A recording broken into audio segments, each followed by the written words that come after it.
I get it, you're standing in the garage, looking at a sheet of 16-gauge steel and wondering whether a bead roller is worth the space it'll take, the money you'll spend, and the time you'll need to get decent results.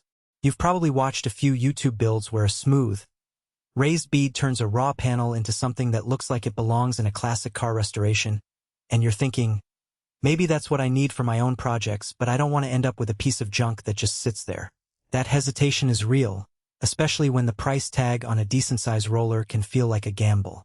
Link is in the description if you want to check the product details on Amazon.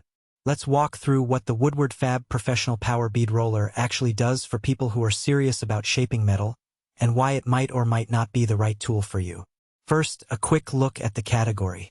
A bead roller is essentially a press that forces a metal strip through two matching dies, imprinting a rounded bead that adds rigidity and a professional finish. In the world of sheet metal work, that bead is more than aesthetic. It's structural, preventing flex in panels that will be welded or formed later.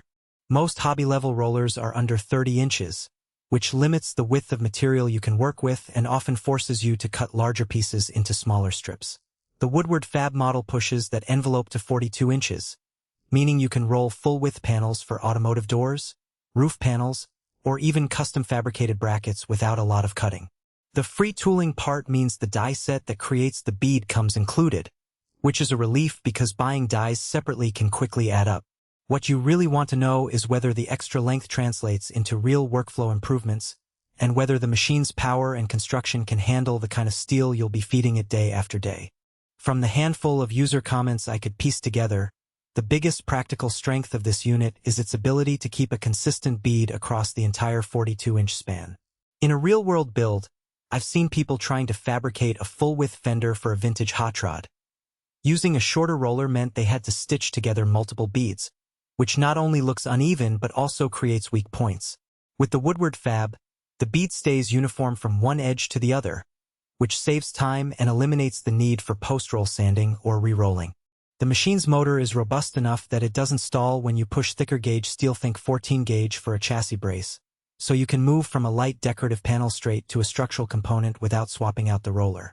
Another hidden trade-off that shows up after a few weeks of use is the stability of the base. The frame sits on a heavy steel platform that dampens vibration, which means the roller stays square even when you're feeding material at a brisk pace. That steadiness is crucial when you're working on a tight curve for a custom intake manifold. Any wobble translates straight into a distorted bead, and you end up wasting material. Now, let's talk about who really benefits from this size and power. If you're an automotive hobbyist who spends weekends restoring classic bodies, building custom roll cages, or fabricating brackets that need to be both strong and visually clean, the 42-inch width is a genuine productivity boost. It also makes sense for small shop owners who fabricate sheet metal parts for machinery. Being able to roll a full sheet in one pass reduces handling and alignment errors. The free tooling set includes a standard round die and a matching counter die, which covers most common bead profiles. For someone who just wants a single bead on a small panel for a one-off art project, this machine is overkill.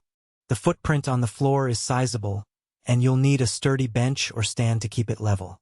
If you're only ever working with 24-inch sheets or smaller, a more compact model will save you both space and money, and you won't miss the extra length. Every tool has its downsides, and this roller is no exception. The biggest practical weakness is the learning curve. The feeder rollers are adjustable, but getting the right pressure takes a few trial runs, especially if you switch between different metal gauges. New users often find the initial setup a bit fiddly, and if you're not comfortable tightening bolts and aligning the dies, you might end up with a bead that's too shallow or a surface that's marred by uneven pressure. Noise is another factor. The motor is powerful, which means it's louder than a typical benchtop drill press. If you're in a shared workshop or a garage attached to living quarters, you'll want to consider ear protection or schedule your rolling sessions when the house is quiet.